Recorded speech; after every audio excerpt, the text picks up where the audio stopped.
Single phase motor অথবা submersible pump আপনারা কিভাবে পানি উঠাইবেন, এরকম একটা হাই অথবা লো ইন্ডিকেটর বাজবে বা ইন্ডিকেটর ল্যাম্প জ্বলবে। আপনার যে ট্যাঙ্ক আছে সেই ট্যাঙ্কে যখন ফুল হবে তখন একটি কালার লাইট জ্বলবে অর্থাৎ ইন্ডিকেটর ল্যাম্প জ্বলবে, আবার যখন লো হবে তখন আরেকটি কালার ইন্ডিকেটর ল্যাম্প জ্বলবে।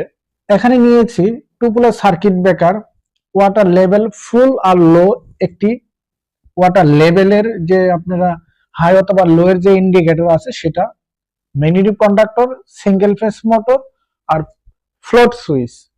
এই ফ্লোট সুইচের মাধ্যমে এই মোটরটি, সিঙ্গেল ফেজ মোটরটি অর্থাৎ পাম্প মোটরটি আপনি অন অফ করতে পারবেন। সাবমার্সিবল পাম্প বলেন বা সিঙ্গেল ফেজ যে কোনো মোটর আপনি অন অফ করতে পারবেন অটোমেটিকলি, আপনাকে মোটর চালাতে হবে না। একবার অন করলে ট্যাঙ্কি যখন ফুল হবে তখন বন্ধ হয়ে যাবে আর